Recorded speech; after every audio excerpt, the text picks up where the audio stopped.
Radhe Radhe all of you, welcome to एजुटेक। उम्मीद कर रहा हूँ आप लोगों ने इससे पहली वाली वीडियो जो थी अकाउंटिंग का, जो हमारा फाउंडेशन बैच चल रहा है, उसकी पहली वीडियो आपने अच्छे से देख ली होगी। आज वैसे ही मौसम अच्छा है तो स्कूल का भी ऑफ कर दिया, ठीक है ना। सुबह रात से ही बारिश चल रही है और सुबह तो इतनी तेज बारिश हो रही है, तो इसका यूटिलाइज करते हैं। आप सब घर पे हो गए, ये वीडियो आपको मिल जाएगी, ठीक है ना। ऑलरेडी रिकॉर्डेड फॉर्म में है, थोड़े टाइम के बाद आपको अपलोड हो जाएगी। तो जितने भी न्यू स्टूडेंट्स हैं तो ये वाली वीडियो कवर कर लेना। आओ एक बार क्विक रिकॉल करते हैं हमने लास्ट क्लास में क्या क्या पढ़ा था, ताकि हमें क्या आइडिया मिले कि हमने क्या क्या पढ़ा था। सबसे पहला जो हमने टॉपिक पढ़ा था, हमने क्या क्या पढ़ा था। सबसे पहला हमने कैपिटल के बारे में पढ़ना स्टार्ट किया था। एक कैपिटल पढ़ा था, एक ड्राइंग पढ़ा था, फिर हमने गुड्स से पढ़ा था कि गुड्स क्या होते हैं। गुड्स से रिलेटेड हमने पढ़े थे कि हमारे पास 5 अकाउंट बनते हैं। उसके बाद हमने पढ़ना स्टार्ट किया था, डेटर पढ़ा था एक हमने, डेटर किसे कहते हैं। फिर हमने क्रेडिटर भी पढ़ा होगा किसे कहते हैं हम, ठीक है ना। फिर हमने एसेट पढ़ा था। तो हमने पढ़ा था कि कैपिटल क्या होता है, जब ओनर बिजनेस में पैसा इन्वेस्ट करता है तो बिजनेस के लिए, जो बिजनेस है, क्योंकि बिजनेस के पास पैसा आ रहा है तो उसके लिए कहां से पैसा आ रहा है, ओनर। तो जितना पैसा ओनर बिजनेस में इन्वेस्ट करता है, बिजनेस ओनर के लिए सेपरेट अकाउंट बनाता है कि जब जब ओनर बिजनेस में पैसा डालेगा तो उसके लिए एक सेपरेट अकाउंट बनेगा। वो कौन सा था, कैपिटल। जब ओनर बिजनेस से पर्सनल यूज के लिए पैसा ले जा रहा है तो जितना पैसा ओनर बिजनेस से पर्सनल यूज के लिए ले जाएगा उसके लिए एक नया अकाउंट क्रिएट किया जाएगा, ड्रॉइंग। फिर हमने गुड्स बोला था। गुड्स क्या होता है, गुड्स का मतलब होता है जिसमें बिजनेस क्या करता है, डील। हर एक बिजनेस अलग अलग चीज में डील कर सकता है। एक फर्नीचर वाला फर्नीचर में डील करेगा तो उसके लिए वो गुड्स है। वैसे ही स्टेशनरी वाले के लिए स्टेशनरी आइटम्स गुड्स माने जाएंगे। सेम वे में मारुति सुजुकी के लिए कार गुड्स मानी जाएगी, बाकी चीजें गुड्स नहीं होगी। तो हमने क्या बोला था, गुड्स क्या होता है जिसमें बिजनेस क्या करता है, सिंपल सा डील। तो जब भी गुड्स को परचेज करेगा वो, उसके लिए वो परचेज अकाउंट बनाएगा। जब भी वो गुड्स को बेचेगा उसके लिए सेल अकाउंट। जो गुड्स उसने परचेज किए थे किसी रीजन की वजह से उसे रिटर्न करना पड़ जाए तो कौन सा बनेगा, परचेज रिटर्न। जो गुड्स उसने परचेज किए थे, सॉरी सोल्ड किए थे, अगर किसी रीजन की वजह से कस्टमर वापस कर दे उसके लिए सेल रिटर्न। और लास्ट में जो अनसोल्ड स्टॉक रह जाता है, गुड्स रह जाता है, उसके लिए स्टॉक अकाउंट। डेटर कौन था, डेटर वो पर्सन था जिसको मैंने उधार में सामान दिया। अगर मैं बिजनेस हूं, मैंने किसी को उधार में सामान दिया है तो मैं उस पर्टिकुलर पर्सन का अकाउंट अपने बिजनेस में क्रिएट करूंगा, ताकि मुझे याद है कि उस पर्टिकुलर पर्सन ने मुझे कितने रुपए देने। तो उसके नाम कौन सा अकाउंट क्रिएट करते हैं, डेटर। क्रेडिटर कौन होता है, जिससे मैं उधार में सामान ले रहा हूं। अगर मैं जिससे उधार में सामान ले रहा हूं तो आगे वाले पर्सन के अंदर हिसाब किताब रखना जरूरी है कि मैंने उससे कब कब कितना उधार में सामान लिया है, कितना पेमेंट कर रहा हूं। तो जिस पर्सन से मैंने उधार में सामान लिया होता है उन पर्सन को क्या बोला जाता है, क्रेडिट। एसेट। एसेट हमने क्या बोला था, एसेट का मतलब क्या होगा, कोई भी वैल्यू जिसका बेनिफिट मैं फ्यूचर में ले सकता हूं। अब एग्जांपल क्या है, मशीन, ठीक है ना।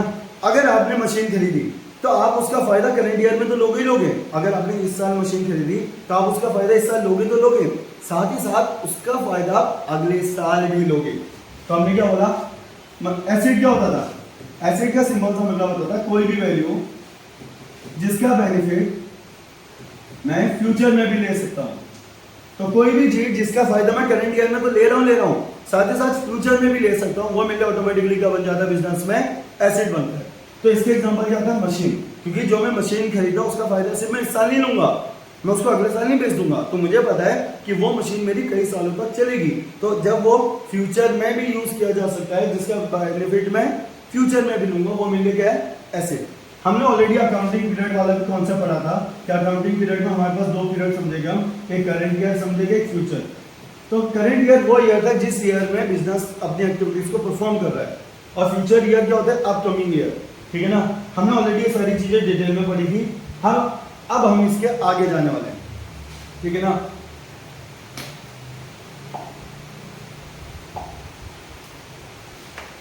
ये जो क्लासिफिकेशन है हम इसे बाद में पढ़ेंगे, पहले हम बेसिक कॉन्सेप्ट पढ़ लेते हैं ताकि जो हमारा अकाउंट का फाउंडेशन है वो हम अच्छे से कर पाए। तो हमने क्या क्या पढ़ा, एक बार क्विक रिकॉल करते हैं।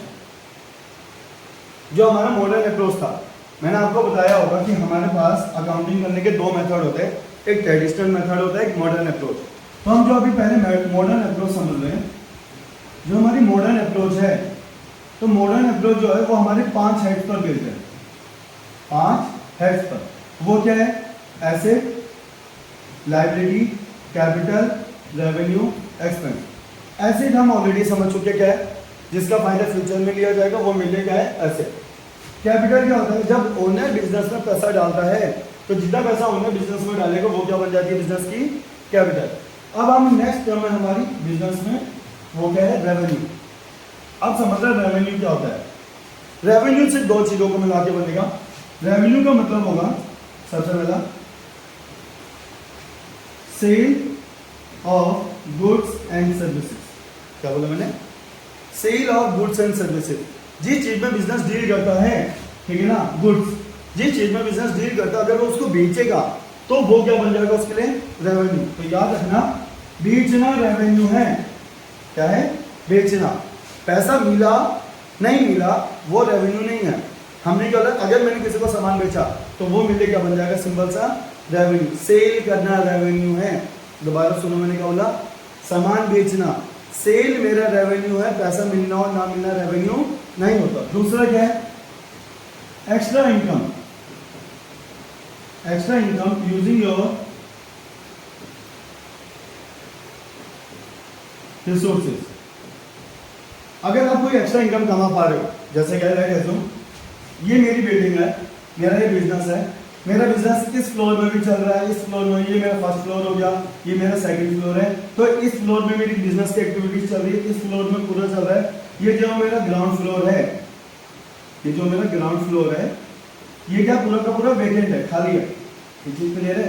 लेकिन इधर एक रूम है, ये एक रूम है जो ग्राउंड फ्लोर में सिर्फ एक ही रूम है जो क्या पूरा का पूरा खाली है।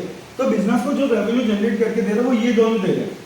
तो हुआ क्या, बिजनेस ने क्या बोले, काम करते हैं, ये वाले रूम को ना किसी थर्ड पार्टी को रेंट पर दे देते। क्या दे देते? रेंट। पहला का सवाल, ये बिल्डिंग है, तो ये बिल्डिंग का बेटे, ये बिल्डिंग का एक तरह से रिसोर्स है या नहीं है? याद है आपने इकोनॉमिक्स में कभी कभी पढ़ा हुआ, रिसोर्स का होता है जिसका बिजनेस यूज कर सकता है, ठीक है ना। रिसोर्स क्या होता है? जिसका फ्यूचर में यूज किया जा सकता है, जो हमारे लिए एक तरह से एसेट है, वो हमारे लिए क्या होता है? रिसोर्स है। बिल्डिंग हमें पता है, बिल्डिंग हमारे लिए रिसोर्स है क्योंकि उसका हम फ्यूचर में यूज करेंगे, वो एसेट है। अब जरा मुझे बताओ, ये जो बिल्डिंग है, बिल्डिंग का जो फर्स्ट ग्राउंड फ्लोर था, अगर मैं किसी को ये रेंट पर दे दूं तो जरा मुझे बताओ, क्या हर महीने जब महीना एंड होगा, एंड ऑफ मंथ, ये मैंने स्टार्टिंग 1 अप्रैल को मैंने रेंट पे दी किसी को ग्राउंड फ्लोर, महीने के एंड पर क्या मैं उससे एक रेंट रिसीव करूंगा या नहीं करूंगा? क्या मुझे वहां से रेंट मिलेगा नहीं मिलेगा? हाँ। तो अल्टीमेटली क्या है, बिल्डिंग मेरा रिसोर्स था, बिल्डिंग को यूज करके मैंने क्या कमा रहे? Extra income. तो हर महीने मुझे क्या मिलेगा? एक एक्स्ट्रा इनकम मिल रही है। तो जो मैंने एक्स्ट्रा इनकम कमाई वो मिले क्या माना जाएगा?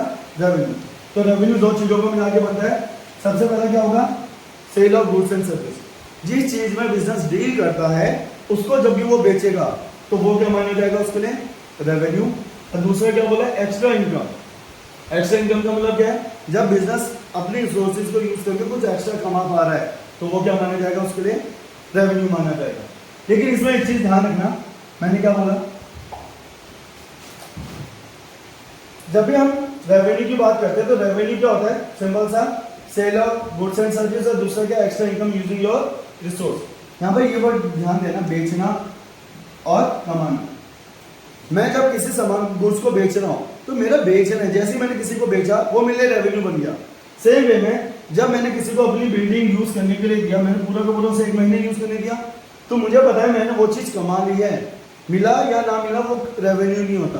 तो याद रखना, does not matter whether payment received और नॉट।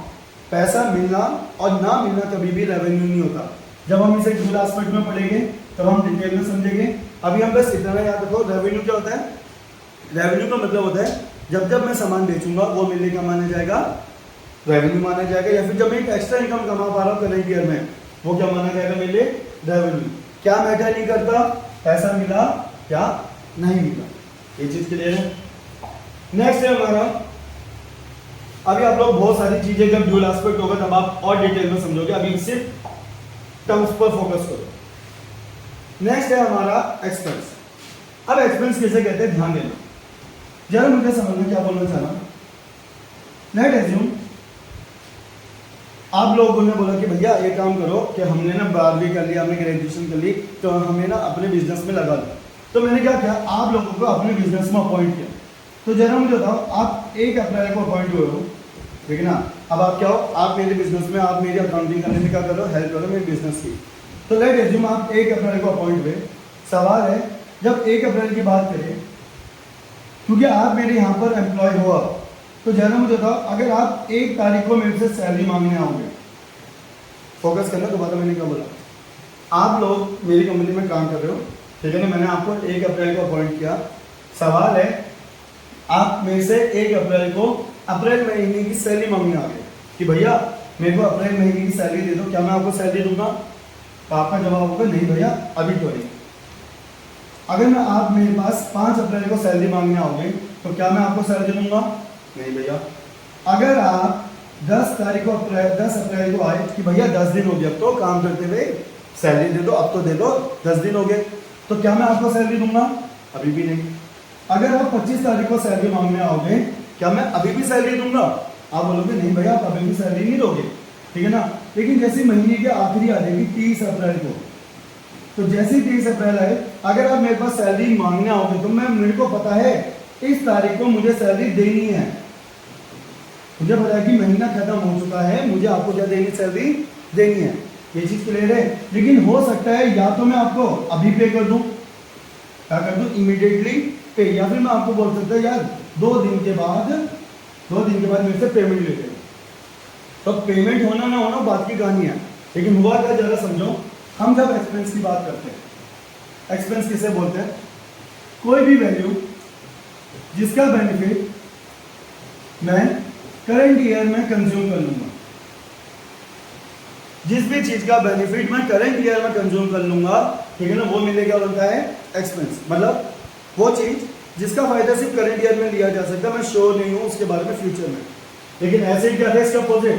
एसिड का मतलब क्या था, कोई भी वैल्यू जिसका बेनिफिट फ्यूचर में भी कंज्यूम किया जा सकता है, लिया जा सकता है, वो मेरे लिए एसिड है।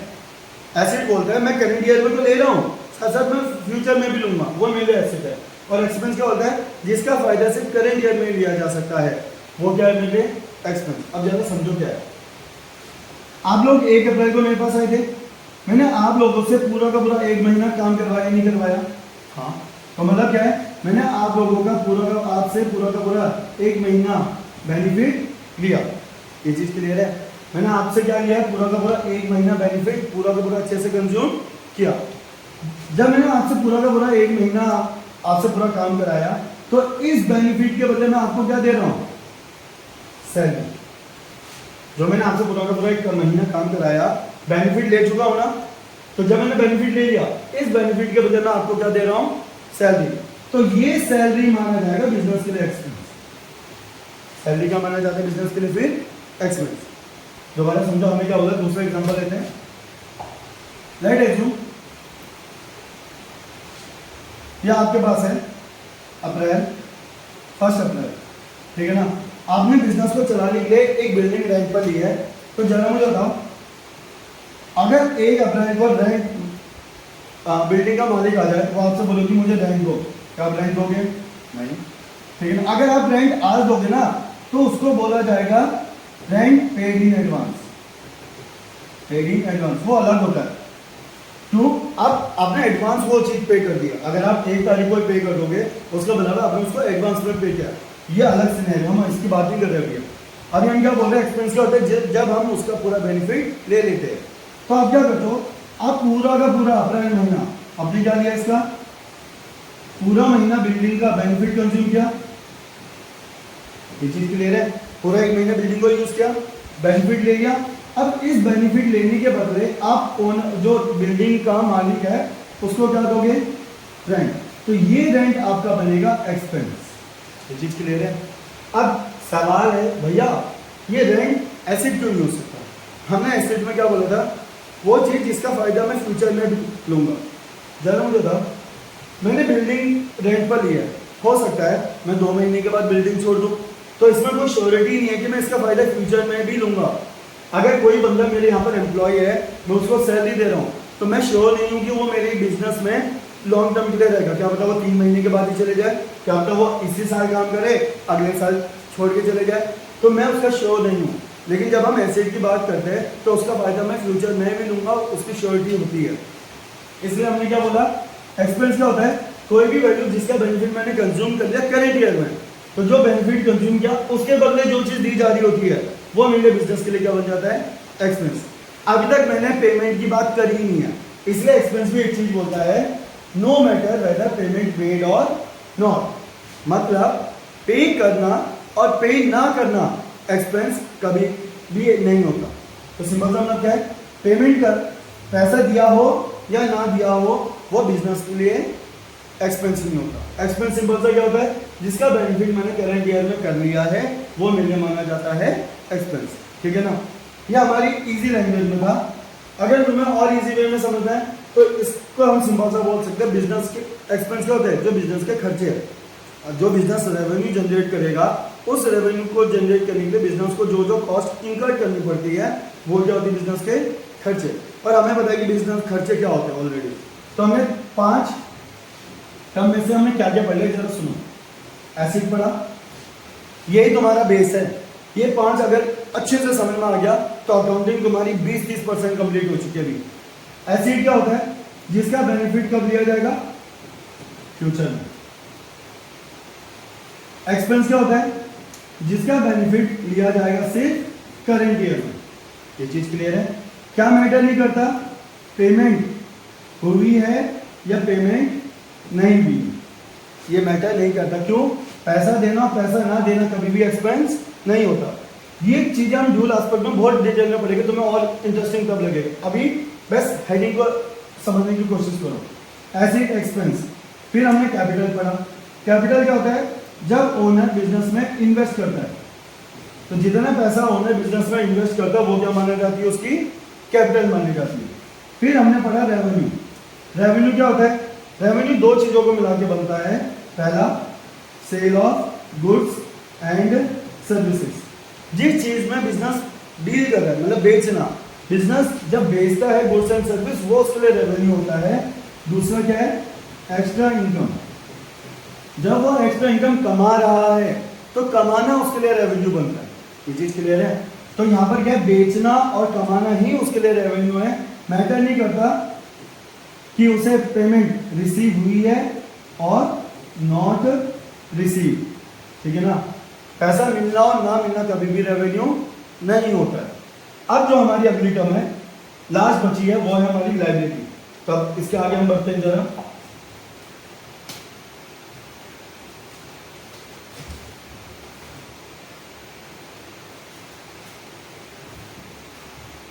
जो हमारी नेक्स्ट टर्म है वो है लायबिलिटी, और ये हमारा मॉडर्न अप्रोच का 5वां हेड है। अब जरा लायबिलिटी किसे कहते हैं पहले लेन लैंग्वेज में समझ लो। अगर बिजनेस की कोई भी ऑब्लिगेशन आती है, क्या आती है, ऑब्लिगेशन आती है टूवर्ड आउटसाइडर इन फ्यूचर, हमने क्या बोला, अगर बिजनेस की ऑब्लिगेशन का मतलब क्या होता है, जिम्मेदारी। ऑब्लिगेशन का मतलब क्या होता है, जिम्मेदारी। अगर बिजनेस की कोई भी जिम्मेदारी आ रही है किसके प्रति, एक आउटसाइडर के प्रति, कब, फ्यूचर में, तो वो बिजनेस के लिए क्या माना जाता है, लायबिलिटी। अब इसका क्या मतलब है, एग्जांपल समझो। एग्जांपल हमने बोला, मैंने एग्जांपल दिया, loan taken from bank 1 lakh. हमने क्या किया है, बिजनेस ने 1 लाख का लोन बैंक से लिया। तो अगर हम इसका ड्यूल एस्पेक्ट बनाएं तो बिजनेस के पास क्या आया भैया, अगर हम ना बिजनेस वाले बैंक से लोन लेंगे तो क्या होगा, बिजनेस के पास क्या आएगा, कैश। बिजनेस के पास कैश कितना आया, 1 लाख। अगर बिजनेस के पास 1 लाख का कैश आएगा, क्या अकाउंटेंट से सवाल ही पूछा जाएगा कि ये पैसा कहां से आया, तो अल्टीमेटली अकाउंटेंट क्या जवाब देगा, अगर बिजनेस के पास 1 लाख आया है तो जवाब मिलेगा ये पैसा कहां से आया है, बैंक लोन। क्या लिया, बैंक लोन लिया, कितने का, 1 लाख। और हिसाब किताब क्या हो गया, बराबर।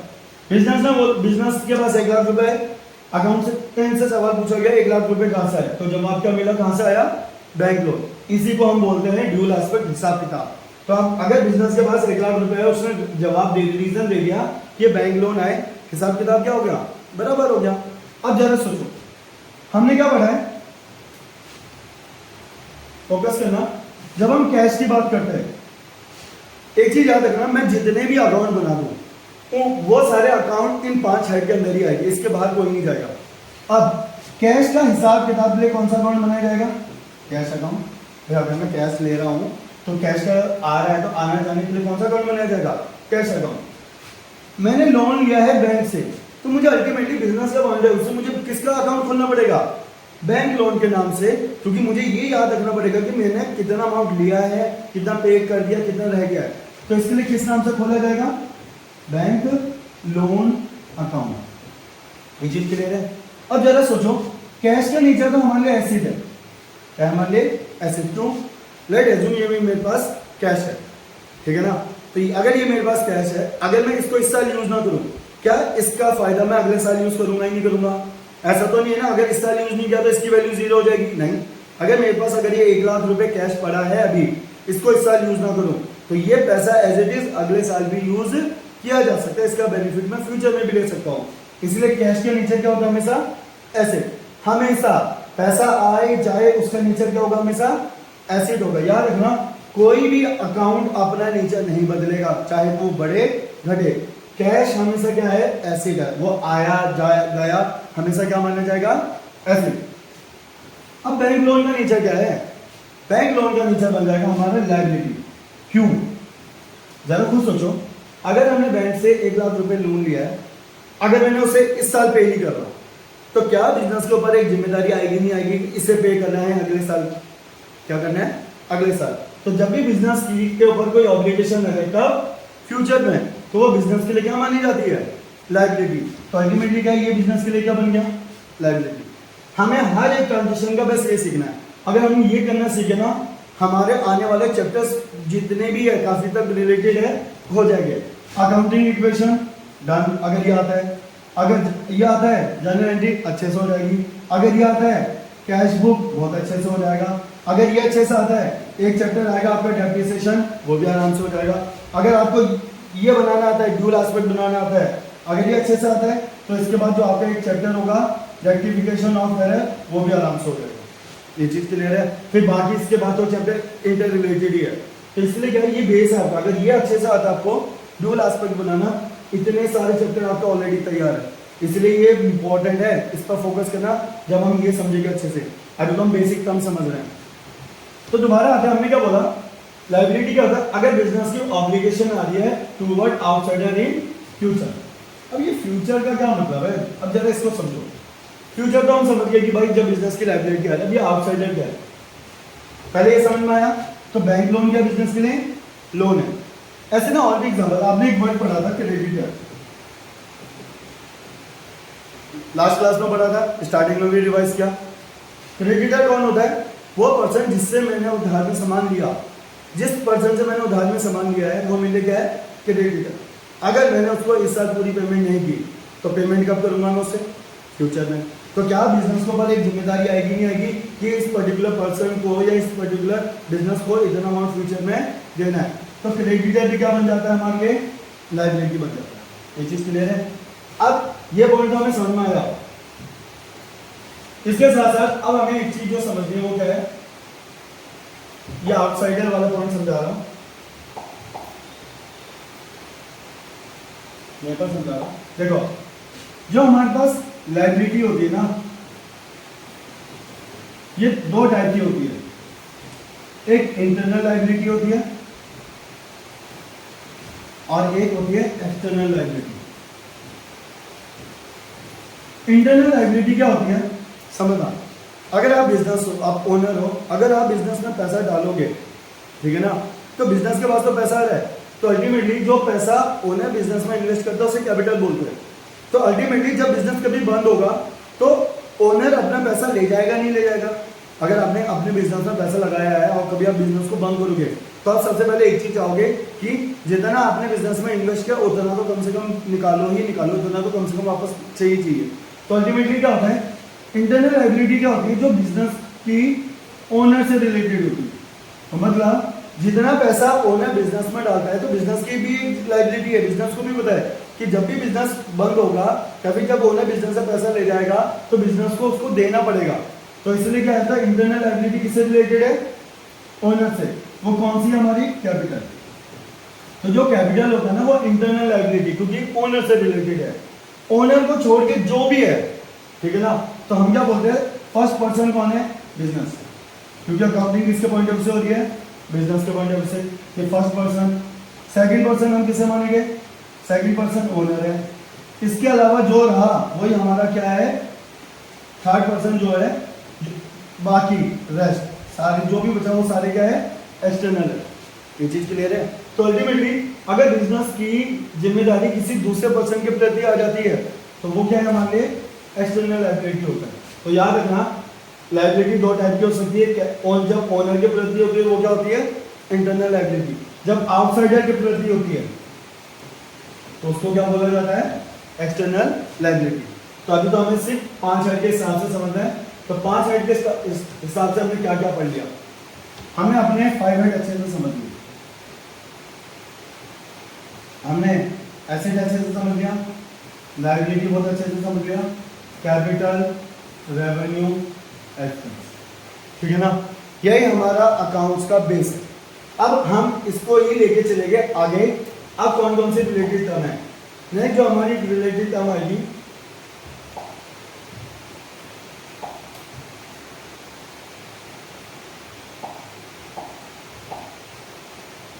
ये बाद में समझाऊंगा, पहले इंपॉर्टेंट टॉपिक समझा देता हूं। अब जरा समझना क्या होगा। नेक्स्ट कॉन्सेप्ट है हमारा, कॉन्सेप्ट क्या है, लॉजिकल अप्रोच है। जरा मुझे बताओ, अगर बिजनेस को लॉस होगा क्या होगा, बिजनेस का जितना ज्यादा लॉस होगा प्रॉफिट पे क्या इंपैक्ट पड़ेगा, प्रॉफिट बढ़ेगा या घटेगा। तो सब क्या होगा, जितना ज्यादा अगर बिजनेस को लॉस होगा तो प्रॉफिट क्या होगा, हमेशा कम। तो आपने बोला भैया प्रॉफिट क्या होगा, हाँ। सेम वे में जितना ज्यादा बिजनेस के खर्चे होंगे, बिजनेस जितने ज्यादा खर्चे करेगा वो बिजनेस के प्रॉफिट को क्या करेगा, कम करेगा। क्या करेगा, कम। तो यहां से एक चीज पता चली कि लॉस ही क्या होता है बिजनेस के लिए, एक्सपेंस होता है। तो याद रखना, जब जब हम लॉस बोलेंगे तो उसका मतलब क्या होगा, हमेशा एक्सपेंस। सेम वे में जितना ज्यादा बिजनेस रेवेन्यू जनरेट करेगा, जितना ज्यादा वो गुड्स को बेचेगा या फिर एक्स्ट्रा इनकम कमाएगा, तो जितना ज्यादा वो रेवेन्यू करेगा उतना ही उसका क्या होगा, बिजनेस का प्रॉफिट भी क्या होगा, बढ़ेगा। तो यहाँ से एक और चीज पता चली, जो प्रॉफिट होता है, प्रॉफिट ही क्या माना जाता है बिजनेस के लिए, रेवेन्यू। दो चीजें, लॉस ही बिजनेस के लिए क्या है, एक्सपेंस, और रेवेन्यू ही बिजनेस के लिए क्या है, प्रॉफिट है। ये चीज क्लियर है। नेक्स्ट है हमारा, कैसे हमें समझना है, अब वो क्या है, ध्यान से देखो।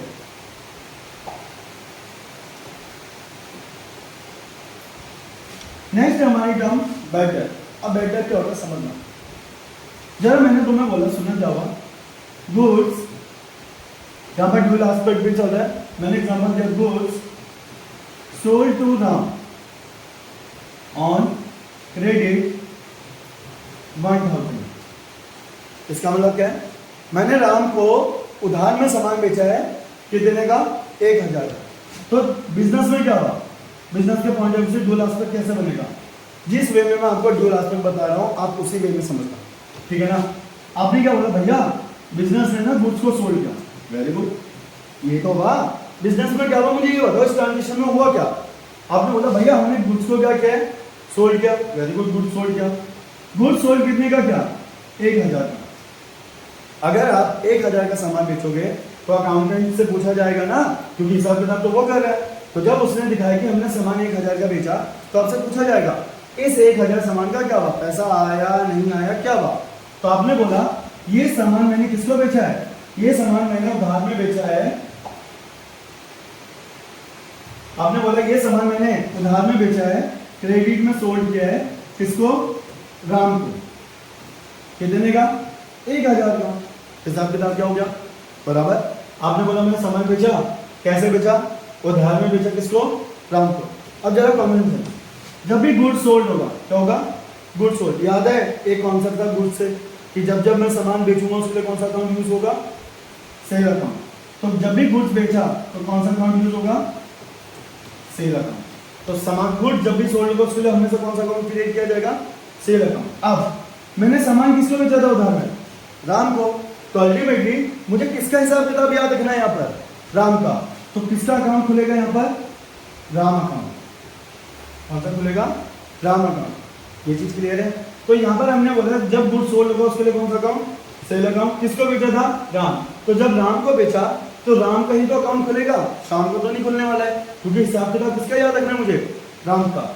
तो ये जो राम होने वाला है, अब जरा सुनना, हमने क्या बोला था, हर एक पर्टिकुलर अकाउंट जितने भी अकाउंट हो अकाउंट्स में वो सिर्फ 5 हेड के अंदर ही आएगा, और हर एक अकाउंट से एक ही चीज हो सकता है, वो बार बार चेंज नेचर नहीं करेगा। अब सेल क्या होता है 5 हेड में, रेवेन्यू।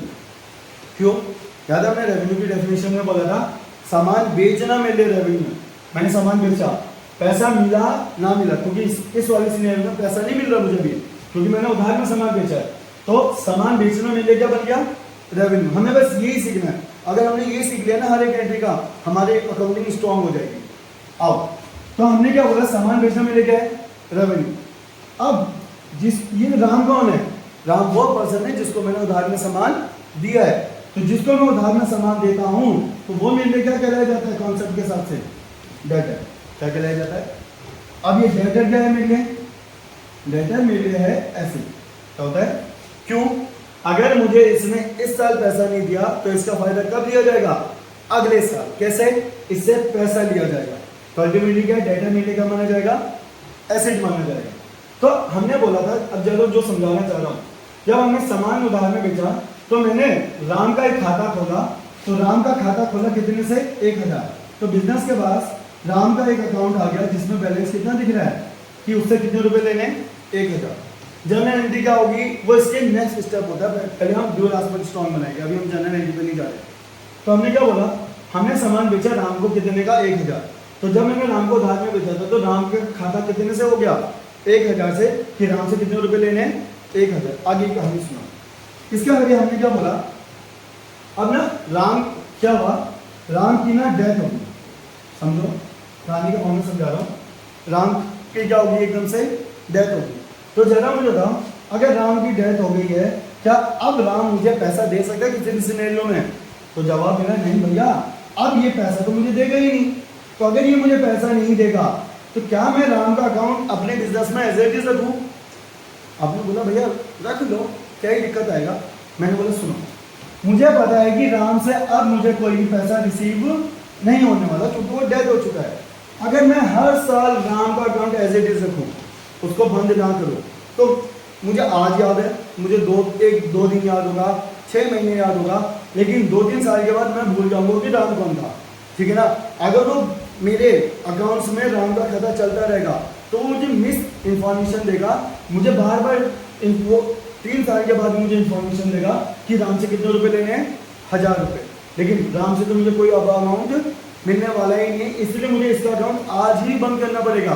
तो अब जरा मुझे बताओ, क्या ये राम जो था, क्योंकि मुझे पैसा नहीं देने वाला, तो बिजनेस के लिए क्या लॉस होगा नहीं होगा?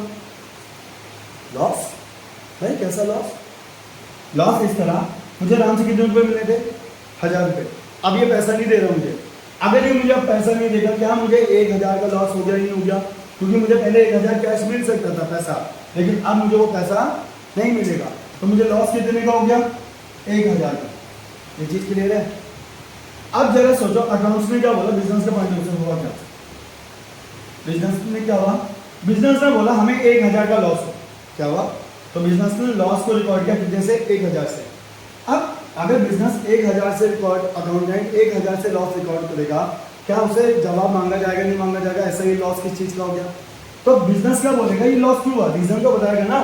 तो आप बोलोगे लॉस किसकी वजह से हुआ है, राम की वजह से। राम की डेथ हो गई, राम ने कितने रुपए नहीं दिए, 1000। क्योंकि अब राम का खाता भी तो बंद करोगे, तो आपने क्या बोला, बिजनेस को क्या हुआ, 1000 का लॉस हुआ। क्यों? क्योंकि राम अब हमें कोई पैसा नहीं देगा। अगर राम पैसा नहीं देगा तो राम का अकाउंट में बढ़ाऊंगा या घटाऊंगा? ऑलरेडी मैंने राम का बैलेंस बढ़ा रखा था कि वो मुझे कितने रुपए देगा, 1000। अब अगर उसकी डेथ हो चुकी है तो अब मुझे राम कोई पैसा नहीं दे रहा। तो अल्टीमेटली क्या हुआ, अकाउंट्स बोलता है भाई ठीक है तेरे को लॉस हुआ, लॉस किसकी वजह से हुआ, राम की वजह से, कोई प्रॉब्लम नहीं, लेकिन ये लॉस का नाम तो बताओ। तो याद रखना एक और चीज हमने सीखी, बिजनेस में कोई भी लॉस या प्रॉफिट हो, हर एक का रीजन होगा, नाम होगा कि वो लॉस क्यों हुआ, वो प्रॉफिट क्यों हुआ। तो आपने क्या बोला, इस लॉस के लिए क्या नाम बोला, आपने बोला ये लॉस क्यों हुआ, क्योंकि राम जो राम था फेल हो गया टू पे हिज अमाउंट। राम क्या हो गया, फेल हो गया अपना पैसा देने से। तो अगर राम अपना पैसा देने से फेल हो गया है, राम क्या हो गया, पैसा देने से फेल हो गया, तभी तो लॉस हुआ। तो ऐसी सिचुएशन में इसको बोला जाता है बैड डेट। क्या बोला जाता है, तो सिंपल सा बैड डेट क्या होता है, बैड डेट वो सिचुएशन है जब डेटर पैसा देने से क्या हो जाए, फेल हो जाए किसी भी सिनेरियो में। तो उस सिचुएशन में इस लॉस को क्या बोला जाता है, बैड डेट। अब ये राम है, राम का नेचर, तो राम के लिए कौन सा अकाउंट खोला जाएगा, राम अकाउंट ही खोला जाएगा। बैड डेट के लिए कौन सा अकाउंट खोला जाएगा, बैड डेट ही खोला जाएगा। और ये क्या होगा, बैड डेट का नेचर क्या होगा, हमेशा एक्सपेंस, क्यों, लॉस ही क्या होता है, एक्सपेंस। और राम का नेचर क्या था, राम यहाँ पर क्या था, एसिड था या नहीं था, तो राम अभी भी क्या माना जाएगा, हमेशा एसिड। हमने क्या बोला, कोई अपना नेचर चेंज नहीं करने वाला। तो इसको याद रखना, हमने क्या पढ़ा, कोई रिकॉल करते हैं। तो हमने क्या बोला, बैड डेट क्या होता है, बैड डेट वो सिचुएशन है, बैड डेट क्या है, बैड डेट वो सिचुएशन है जिसमें डेटर क्या हो जाता है, पैसा देने से फेल हो जाता है। लाइट जा चुकी है तो वीडियो क्वालिटी थोड़ा सा ऊपर नीचे हो रही होगी, एडजस्ट करना, ठीक है ना। वैसी बारिश चल रही है सुबह से अभी तक, आप लोगों के लिए भैया इतनी सुबह सुबह बारिश में भी क्लास रिकॉर्ड कर रहे हैं, ठीक है ना। तो इस चीज़ का फायदा उठाओ, जो इतनी लेक्चर्स प्रिपेयर हो रहे हैं उसको अच्छे से समझो। अब कोई डाउट होता है, एक मेरा मोबाइल नंबर है 9958054062। अगर कोई कॉन्सेप्ट समझ में ना आए तो आप इस नंबर पर मुझे व्हाट्सअप कर देना कि भैया ये वाला टॉपिक पढ़ रहा था, ये समझ में नहीं आया। ये नहीं कि बस लेके बैठ के जब क्लास में आएंगे सिर्फ तभी पूछेंगे, टाइम कम है तो अपना यूटिलाइज करो। जब घर में आप घर में बैठ के भी आप सवाल पूछ सकते हो तो घर में बैठ के भी पूछो, ऑफलाइन क्लास में तो पूछो ही पूछो, साथ साथ क्लास में भी पूछ सकते हो। तो बैड डेट क्या होता है, देखो, व्हेन डेटर फेल टू पे his due amount, due amount का मतलब क्या है, जो अमाउंट उसे देना था। अगर डेटर अपना पैसा देने से फेल हो जाए तो वो बिजनेस के लिए क्या होता है, it is a loss to a business. अभी बोला ही नहीं बोला, बिजनेस के लिए वो क्या माना जाएगा, loss. Such loss is called bad debt. और इसका रीजन कुछ भी हो सकता है, इंसॉल्वेंट, डेथ। इंसॉल्वेंट का मतलब होता है दिवालिया। दिवालिया वो सिचुएशन होता है जब उसने अपने आप को लीगली डिक्लेयर कर दिया कि अब उसके पास कोई पैसा नहीं है किसी को देने के लिए। वो स्टिल अलाइव तो है लेकिन उसने अपने आप को कोर्ट में प्रूव कर चुका है कि अब उसके पास कोई पैसा नहीं है, दिवालिया घोषित कर चुका है। तो वैसे याद रखना, बैड डेट क्या होता है, बैड डेट वो सिचुएशन होती है जिसमें डेटर क्या हो जाता है, पैसा देने से फेल हो जाता है। इसी का एक और एक्सटेंशन है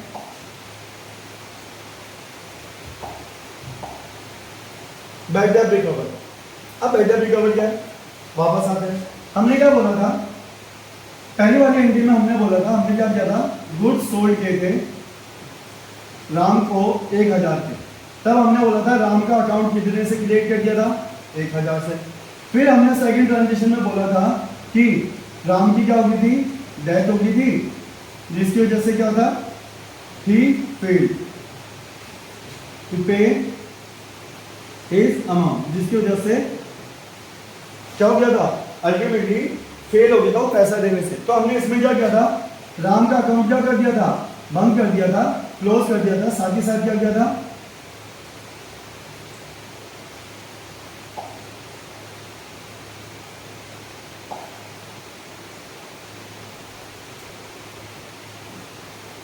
तो हमने क्या बोला, राम की डेथ हो गई थी और वो फेल हो गया था पे अपना अमाउंट पे करने से।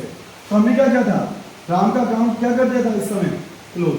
क्यों, हमने क्या बोला था, अगर बिजनेस, अगर राम अपना पैसा देने से फेल हो गया, हमें पता कि अब उससे कोई पैसा नहीं मिलेगा, तो हमने उसको लॉस मान लिया था। लॉस मानने के साथ साथ हमने राम का अकाउंट भी क्या कर दिया था, क्लोज कर दिया था। अब जल्द सुनो, अब हुआ क्या, तीसरी सिचुएशन है, लेट एज्यूम जो ये राम है ना, तो राम की तो डेथ हो गई थी, तो हुआ क्या, राम को कोई फैमिली मेंबर मुझे क्या हुआ, एक बार ना चलते हुए रास्ते में मिल गए, तो उन्होंने मुझे कितने रुपए दे दिए, ठीक है ना। इसको इस तरह मत लो, डैश वाला मत लो, दूसरा समझाता हूँ ताकि जो पेपर में क्वेश्चन जिससे आता है, ठीक है ना। लैंग्वेज चेंज कर रहा हूँ। जैसे हमने पहला बोला goods sold to Ram 1000। Second हमने बोला Ram became insolvent and written off as bad debt। अब इसका क्या मतलब था, पहले वाला मैंने राम को आधार में सामान बेचा, तो पहले वाली सिचुएशन में तो मैंने राम का अकाउंट क्रिएट किया होगा कितने से, 1000 से, कि वो मेरा डेटर है, इससे मुझे इतना पैसा मिलेगा। लेकिन अब क्या हुआ, राम इंसॉल्वेंट हो गया, इंसॉल्वेंट, ठीक है ना। राम किसी सिनेरियो में मुझे पैसा नहीं दिया, उसने अपने आप को इंसॉल्वेंट डिक्लेयर कर दिया और मुझे क्या हो गया, बैड डेट। जैसे ही मुझे पता चला ये बैड डेट इंसॉल्वेंट हो गया तो मुझे लॉस हो गया। तो सेकंड सिनेरियो में मैंने क्या किया, राम का अकाउंट अपने उसे 1000 से क्या कर दिया, क्लोज कर दिया। अब जैसे ही मैंने क्लोज किया तो अब मेरे बिजनेस में कोई भी राम से रिलेटेड अकाउंट नहीं है, क्योंकि वो मेरे लिए क्या हो चुका था, लॉस मान लिया था। अब तीसरे सिनेरियो में क्या हुआ, राम पेड 500, ठीक है ना। राम ने कितना पे किया, 500। अब हुआ क्या, समझो इसको इस तरह समझते हैं। एक पर्सन था राम, वो मेरे से उधार में सामान लेके, ठीक है ना। तो जब वो उधार में सामान लेके तो मैंने राम को डेटर माना, वो मेरा 1 साल निकल गया, 2 साल निकल गया, 3 साल निकल गया, वो राम उसने कभी पैसा दिया ही नहीं। तो मैंने उसे अपने उसमें क्या माना था, लॉस माना, और उसको मैंने अपने बुक्स ऑफ अकाउंट से क्या कर दिया, हटा दिया। लेट एज्यूम एक दिन वो रास्ते में चलते चलते मुझसे टकरा गया। अल्टीमेटली क्या हुआ, जैसे वो टकराया तो उसकी और मेरी नजरें मिली, तो अल्टीमेटली क्या हुआ, मुझे एकदम से याद है, यार ये तो वो पर्सन है जिसने मेरे से एक टाइम पहले क्या लिया था, 1000 का सामान लिया था, उसने मुझे पैसे नहीं दिए। ये चीज क्लियर है। तो मैंने उसको बोला, फिर मैं उसके पास गया, हाल चाल पूछा, और भाई कैसा सब बढ़िया। तो वो भी उसे लगा कि मैं भूल गया, तो वो मेरे साथ हंसी मजाक करने लगा, और बताओ भैया कैसा दुकान कैसे चल रही है, सब कुछ कैसा चल रहा है। मैंने भी पूछा वो क्या कर रहा है, उसने बोला मैं अच्छी खासी नौकरी कर रहा हूँ, पैसा कमा रहा हूँ, सब कुछ। तो मैंने बोला अब जब ये पैसा अच्छा खासा कमा रहा है तो इससे अपने पैसों की भी बात की जाए। तो फिर मैंने उससे बात की है, मैंने बोला यार तू ना कुछ टाइम पहले मेरे से 1000 का सामान ले गया था, तूने मुझे पैसे नहीं दिए। उसने बोला अच्छा ऐसा हो गया भैया, ओहो मैं भूल गया होगा। तो उसने मुझे क्या बोला, सुनना, उसने मुझे एक कंडीशन दी, पहली कंडीशन कि भैया एक काम करो, मेरे पास ना अभी सिर्फ 500 रुपये, अभी कितने मेरे पास सिर्फ 500 रुपये, मेरे पास फोन नहीं है, वरना मैं आपको ऑनलाइन पे कर देता। तो एक काम करो, पहले उसने क्या सिचुएशन दी, भैया आप मेरे से अभी 500 रुपये ले लो, ठीक है ना, क्या ले लो, 500 रुपये ले लो, मेरे पे सिर्फ कितना है 500 रुपये, ठीक है ना, अब बाकी मैं बाद में पे करता हूँ। दूसरी सिचुएशन उसने क्या बोला, भैया एक काम करो, आप चलो मैं घर जाता हूँ, घर जाके आपको क्या कर दूंगा, ऑनलाइन पे कर दूंगा, क्या कर दूंगा, पूरा का पूरा अमाउंट 1000 ऑनलाइन पे कर दूंगा। ये चीज क्लियर है। मुझे राम ने क्या दो कंडीशन दी कि भैया पहला मेरे पास अभी सिर्फ 500 रुपये हैं, और दूसरा क्या बोला कि मैं घर जाके क्या कर दूंगा, आपको पूरा का पूरा 1000 पे कर दूंगा ऑनलाइन। सवाल है जो मैं पूछना चाहता हूँ, आप कौन सी वाली कंडीशन फुलफिल करोगे? क्या आप ये वाला मानोगे कि वो घर जाएगा और 1000 मुझे ऑनलाइन पे करेगा? नहीं। क्यों? आपको पता है जब वो उसने इतना टाइम नहीं दिया, उसने 1000 रुपये नहीं दिए, तो आप कैसे ट्रस्ट हो जाएगा कि वो घर जाके पे कर देगा? तो आप क्या बोलोगे, आप कौन सी कंडीशन ले लोगे? पहली वाली कि आप बोलोगे भाई एक काम कर, तू मुझे 500 रुपये अभी दे दे, घर जाके कितने कर दिए तू मुझे 500। ये चीज के लिए तो आप कौन सा ऑप्शन लोगे? ये। अब जरा सोचो बिजनेस के पॉइंट ऑफ व्यू से क्या हुआ, ठीक है ना। क्या बिजनेस के पास कैश आया नहीं आया? बिजनेस के पास कैश कितना आया? 500। अगर अकाउंटेंट के पास कैश 500 आएगा, क्या अकाउंटेंट से सवाल जवाब किया जाएगा नहीं किया जाएगा, ये कहां से आया पैसा? तो आप क्या बोलोगे, ये पैसा किससे आया? अगर आपने बोला ये पैसा राम से आया, क्या बोला? राम से आया, ठीक है, राम से आया। कितना आया? 500। तो आप खाता भी किसका खोलोगे? राम का। अगर आपने ये किया और आपने यहाँ पर राम अकाउंट खोला, अब क्वेश्चन का मीनिंग चेंज हो जाएगा। अब क्वेश्चन का ये मीनिंग नहीं होगा कि राम जो मिले पहले बैठा हुआ था उसने मुझे पैसे दिए। अब मीनिंग उल्टा क्या हो जाएगा कि मैंने राम से 500 रुपये उधार में लिए। क्या मुझे किसी भी सिनेरियो में राम को ये रुपये वापस देने हैं? जवाब है नहीं। ऐसा क्यों हुआ? क्यों? राम का अकाउंट तो मैं पहले बिजनेस में क्या कर चुका था? बंद कर चुका था। जब मैंने राम का अकाउंट मेरे बिजनेस में ऑलरेडी है ही नहीं, तो अगर मैंने अब राम का अकाउंट खोला तो इसका मतलब हो जाएगा कि मेरे पास पैसा आया, किससे आया? राम से। तो इसका मीनिंग ये निकल जाएगा कि मैंने राम से उधार में पैसे लिए, तो राम मेरे लिए अब लायबिलिटी बन जाएगा। अब ऐसा कोई सिनेरियो है ही नहीं, ठीक है ना। तो अल्टीमेटली क्या होगा? हम चाह के भी राम का अकाउंट खोल नहीं सकते, तो हम क्या करेंगे? जरा कुछ सोचो, क्या ये 500 रुपये मेरे लिए प्रॉफिट है या नहीं है? मैंने तो उसे 1000 रुपये का लॉस माना था। मैंने जब अकाउंटिंग कर रहा था तो मैंने उसे लॉस कितने का मान लिया था? 1000 रुपये का। लेकिन मुझे उससे कितने रुपए मिल गए? 500। क्या ये मेरे लिए प्रॉफिट है या नहीं है? तो आपने बोला कि भैया बिजनेस के पास क्या आया? कैश है। कैश कहाँ से आया? क्योंकि बिजनेस को क्या हुआ? प्रॉफिट हुआ था कितने का? 500 का। आप सही चल रहा है। अब अकाउंटिंग हमारी सही चली कि बिजनेस के पास 500 रुपये का कैश आया, और ये 500 रुपये कहाँ से आए? ये प्रॉफिट के फॉर्म में। और ये प्रॉफिट को भी तो कुछ नाम देना पड़ेगा। क्यों? क्योंकि हमने बोला था बिजनेस में लॉस हो या प्रॉफिट हर एक का क्या होगा? नाम होगा। इस प्रॉफिट को नाम दिया जाएगा अकाउंट्स में bad debt recover.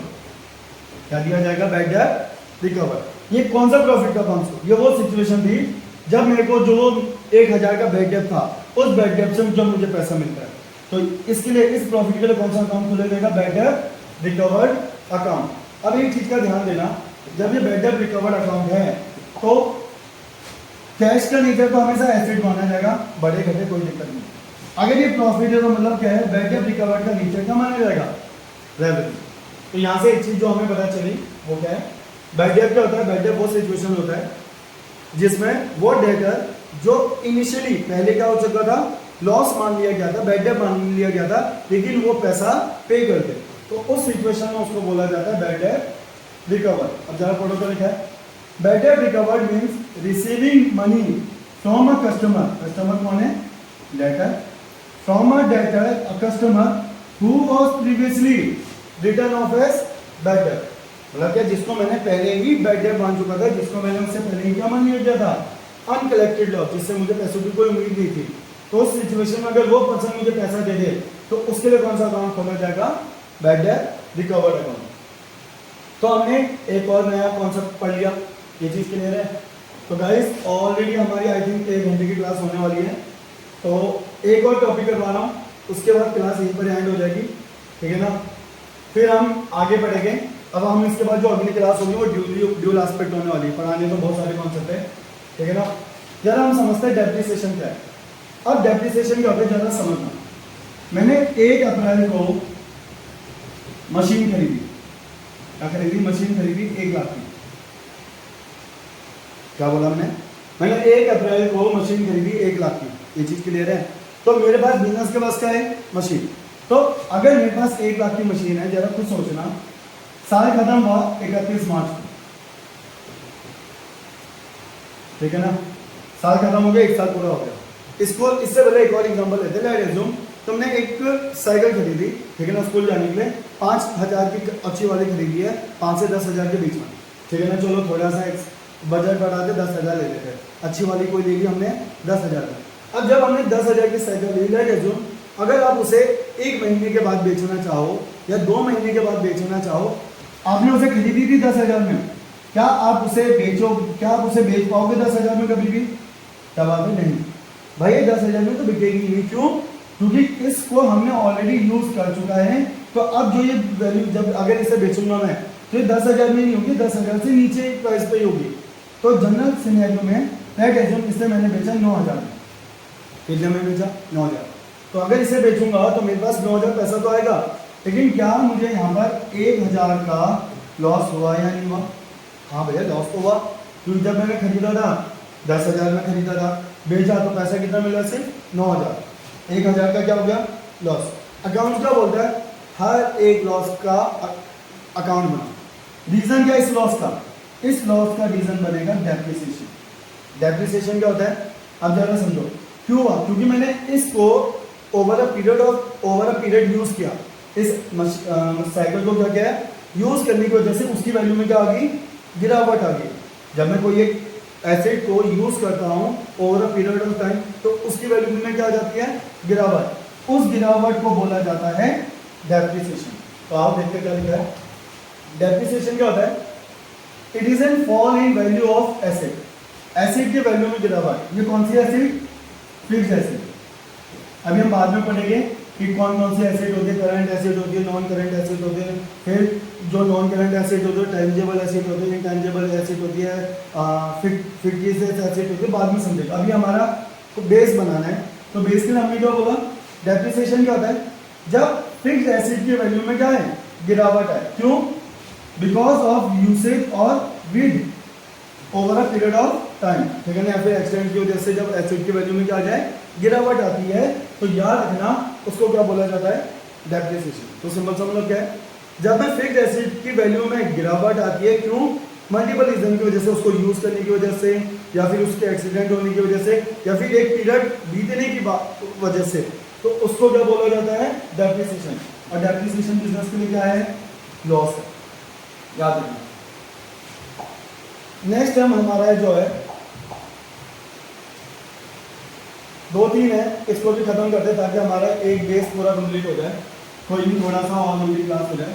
Prepaid expense. अब प्रीपेड एक्सपेंस क्या होता है समझना। प्रीपेड एक्सपेंस का मतलब होता है expenses which are paid in advance. ये लैंग्वेज में क्या है, वो खर्चे जो मैंने ऑलरेडी एडवांस में पे कर दिए, ठीक है ना। अगर वो खर्चे जो मैंने ऑलरेडी एडवांस में पे कर दिए, इसका मतलब है ये खर्चे एक्सपेंस करंट ईयर के नहीं। सुनना क्या बोल रहा हूं, प्रीपेड एक्सपेंस का मतलब क्या है तो ये खर्चे, है तो ये खर्चे, बट ये खर्चे एडवांस में पे कर दिए। तो अगर ये एडवांस में पे कर दिए, इसका मतलब क्या है, करंट ईयर के खर्चे नहीं है। ये चीज क्लियर है, या फिर इस तरह समझो, जब मैं अकाउंटिंग कर रहा हूं, ये उस पीरियड तक के खर्चे नहीं है। तो अगर ये करंट ईयर के खर्चे नहीं है, तो ये मतलब क्या है, ये कब के खर्चे हो गए, ये खर्चे हो गए फ्यूचर के। जब तो हमने बोला अगर ये एडवांस में कुछ पे कर दिया है, तो इसका मतलब क्या, ये वो खर्चे जो फ्यूचर के थे, लेकिन तुमने आज ही पे कर दिए। अब इसका क्या मतलब है भैया, समझाता हूँ, देखो सर जो समझाना चाहता हूँ। अब वो क्या है, लेट एज्यूम आपने रेंट पे किया, आपने रेंट पे किया है 15,000, ठीक है भैया, रेंट पे किया, ठीक है ना। लेकिन मैंने इसके बगल में कंडीशन दे दी, पर मंथ कितना आपका 1,000, कितना रेंट कितना पर मंथ 1,000। अब मैं आपको बोला इसका ड्यूल एस्पेक्ट बनाओ, तो आपने बोला भैया बिजनेस से क्या चला गया, कैश, क्योंकि अगर मैं रेंट पे करूँगा तो बिजनेस से क्या जाएगा, कैश। बिजनेस से पैसा कितना गया, 15,000। कैश के लिए कौन सा अकाउंट खुलेगा, कैश अकाउंट। कैश का नेचर हमेशा क्या होगा, ऐसे। कितना इजीली बन गया। अब हम जब ये कॉन्सेप्ट कर लेंगे, तो मैं आपको एक और चीज बताऊंगा, उसके बाद जनरल एनालिटिक्स चैप्टर तैयार हमारा बेसिक।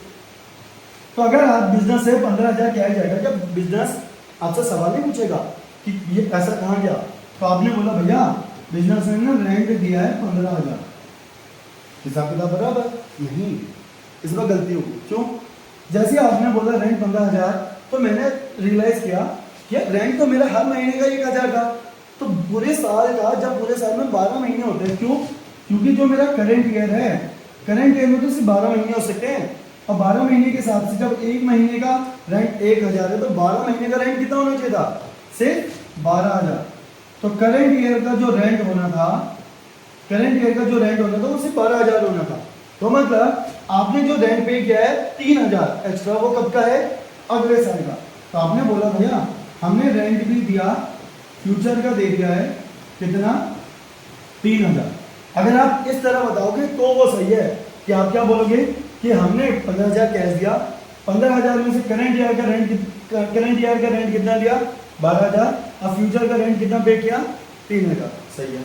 अब याद है रेंट क्या होता है, रेंट का नेचर क्या होगा बिजनेस के लिए, एक्सपेंस। क्यों, क्योंकि जब मेरी अकाउंटिंग पूरा, अकाउंटिंग तो 1 अप्रैल से 31 मार्च तक चल रहा है, इसका मतलब क्या है, उस बिल्डिंग का फायदा तो मैंने पूरे 12 महीने यूज कर रहा हूँ ना। करंट ईयर, अगर अकाउंटिंग तो अभी इस साल की चल रही है, फ्यूचर की इस साल की, तो मैक्सिमम मैं कितना पीरियड यूज कर सकता हूँ, कितना बेनिफिट ले सकता हूँ, सिर्फ 12 महीने का। तो 12 महीने के हिसाब से रेंट अगर 12,000 है, तो ये मेरा करंट ईयर का खर्चा है। रेंट क्या माना जाएगा, मेरा करंट ईयर का खर्चा। ये खर्चा क्यों नहीं बना? क्योंकि मैं इस पीरियड के भी अकाउंटिंग नहीं कर रहा हूँ, ये फ्यूचर है मेरा, लेकिन ऑलरेडी मैं पे कर चुका हूँ। तो इसको बोला जाता है, क्या ये रेंट एक्सपेंस है या नहीं है, लेकिन रेंट कब का है? फ्यूचर का। तो इसके लिए एक नया अकाउंट खोला जाएगा, कौन सा? Prepaid expense. और एक्सपेंस का नाम क्या है? रेंट। तो इसके लिए कौन सा अकाउंट खोला जाएगा? Prepaid rent. जो रेंट जो एक्सपेंस का नाम होगा वो आ जाएगा यहाँ पर। तो इस खर्चे को क्या बोला जाता है? Prepaid expense. वो खर्चे जो एडवांस में पे करे। अब जरा खुद सोचो इसका नेचर क्या है। भाई अगर आपने 3 महीने का रेंट एडवांस में दे दिया, इसका मतलब क्या है? अब आप अगले 3 महीने कोई भी पैसा देने की जरूरत नहीं है। क्या आप अब बिल्डिंग का फायदा 3 महीने यूज करोगे, नहीं करोगे? तो इसका नेचर क्या है आपका? एसेट। तो आज से याद रखना, प्रीपेड एक्सपेंस का नेचर क्या होता है? हमेशा एसेट होता है। अब जरा यहाँ पर तो हमने क्या बोला, एक बार समझते हैं। प्रीपेड एक्सपेंसेस क्या होते हैं? Expenses which are paid in advance, such expenses are not current year expense. ये चीज क्लियर है? ये इनका नेचर क्या होता है बिजनेस के लिए? एसेट होता है। इसको अच्छे से समझना। आज का आखिरी टॉपिक आउटस्टैंडिंग एक्सपेंस, फिर यहीं पर खत्म करेंगे। बाकी जो छोटे मोटे और कॉन्सेप्ट है उसको हम अपनी जब हम तीसरा लेक्चर होगा उसमें रिकॉर्ड करेंगे ड्यूल एस्पेक्ट के साथ। आज का आखिरी टॉपिक है आउटस्टैंडिंग एक्सपेंस। आउटस्टैंडिंग एक्सपेंस किसे कहते हैं समझना। लेट एज्यूम, आप याद है हमने वो बहुत सारी चीजें पढ़ी थी, एक्सपेंस जो कि पे हुआ है नहीं हुआ वो भी ऑलरेडी कवर हो चुका है, लेकिन हम दोबारा पढ़ेंगे ताकि आपको समझ में आ रहा है। हमने क्या बोला,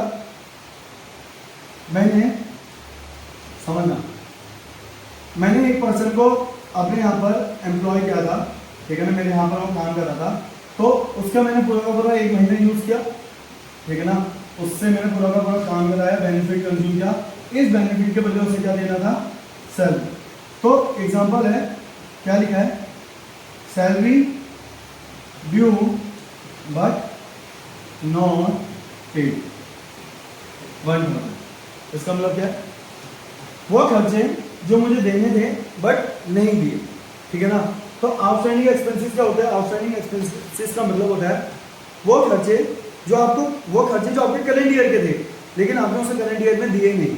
तो जरा कुछ सोचो, अगर ये सैलरी थी, अगर आपने इसको करंट ईयर में नहीं पे किया तो अब ये सैलरी आप कब पे करोगे? फ्यूचर में।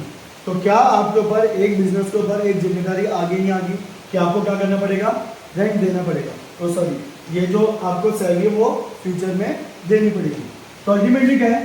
तो हमने क्या बोला, आउटस्टैंडिंग एक्सपेंसेस क्या होता है? वो एक्सपेंसेस, हमने क्या बोला? Expenses which are due but not paid in current year. वो खर्चे जो करंट ईयर के थे लेकिन उसको पे नहीं किया। कब पे किया जाएगा? फ्यूचर में। तो उसके लिए कौन सा अकाउंट यूज किया जाएगा? Outstanding expense. और इसका नेचर क्या होगा बिजनेस में? लायबिलिटी। क्यों?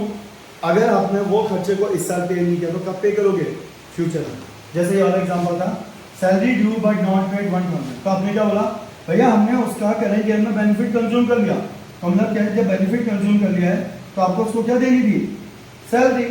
तो खर्चा कितने का हो गया था आपका? 1,000 का। लेकिन क्या आपने उसको पे किया? आपने बोला नहीं भैया हमने उसको पे नहीं किया, नॉट पेड। तो हमने क्या बोला? वो खर्चे जो आपको पे करने चाहिए थे करंट ईयर में लेकिन नहीं किए, तो जब आपने बोला नॉट पेड एक्सपेंस, वो खर्चे जो आपको पे करने थे बट आपने पे नहीं किए, उसके लिए कौन सा अकाउंट खुलता है? Outstanding salary. खर्चे का नाम क्या था यहाँ पर क्वेश्चन में? सैलरी। तो हमने क्या बोला? ड्यूल एस्पेक्ट होगा, सैलरी देनी थी बट नहीं दी, तो जो आपने नहीं दिया होता करंट ईयर में, ये अकाउंट बनता है आउटस्टैंडिंग सैलरी। इसका नेचर क्या बिजनेस में? लायबिलिटी। और सैलरी का नेचर क्या होता है? एक्सपेंस। याद है हमने बोला था एक्सपेंस की डेफिनेशन होती है कि उसका करंट ईयर में बेनिफिट ले लिया होना चाहिए, मैटर नहीं करता पेमेंट हुई है या नहीं हुई। अगर मैं आपको इसी का दूसरा एक्सटेंशन समझाऊं जो हम अगली क्लास में भी पढ़ेंगे, जैसे मैंने बोला रेंट यही देता हूँ, सैलरी पेड 1,000। तो आप क्या बोलते भैया बिजनेस से क्या चला गया? कैश चला गया। अब जो सवाल पूछा जाता कहाँ गया, तो आप क्या बोलते भैया पैसा गया है किस चीज के लिए? सैलरी के लिए। सैलरी क्यों? क्योंकि आपने उसका करंट ईयर में पूरा बेनिफिट ले लिया, उस बेनिफिट के बदले आप उसको क्या दे रहे थे? सैलरी। तो सैलरी आपने कितनी दी? 1,000। सैलरी का नेचर क्या आपका? एक्सपेंस। और कैश का नेचर क्या है, एसेट। तो हमने क्या बोला था, एक्सपेंस क्या होता है, जिसका आपने बेनिफिट ले लिया, पैसा देना मतलब कैश, पैसा चला गया, पैसा ना देना आउटस्टैंडिंग एक्सपेंस, पैसा देना और पैसा ना देना कभी भी एक्सपेंस नहीं होता। क्यों, पैसा देना तो बिजनेस के लिए एसेट है, पैसा ना देना बिजनेस के लिए क्या है, लायबिलिटी। लेकिन दोनों सिनेरियो में क्या एक्सपेंस आया नहीं आया, इसलिए हमने क्या बोला था, एक्सपेंस का मतलब क्या होता है, कोई भी चीज जिसका बेनिफिट मैंने ले लिया उसी समय वो मेरा खर्चा बन, वो एक्सपेंस बन जाएगा, मैटर नहीं करता पेमेंट हुई है या नहीं हुई है। तो आज की क्लास यहीं पर एंड करेंगे, ठीक है ना। हमने बहुत सारे टॉपिक पढ़ लिए और इतने टॉपिक आपके बेसिक कॉन्सेप्ट बिल्ड करने के लिए काफी है। अब जो हम अगले स्टेप में जाएंगे वो जाएंगे हम डबल एंट्री सिस्टम या फिर डुअल एस्पेक्ट बनाना, ये बनाना सीखना। अगर हमने ये बनाना सीख लिया तो हमारी अकाउंटिंग बहुत स्ट्रांग हो जाएगी, ठीक है ना। तो आप लोगों का ये काम होगा कि जैसे ही वीडियो अपलोड होती है आप लोगों को इसको जल्दी से जल्दी देखना है, ठीक है ना, ताकि हम अगली क्लास के लिए तैयार हो सकें। तो स्टे ट्यून, मिलते हैं हम अगली वीडियो में।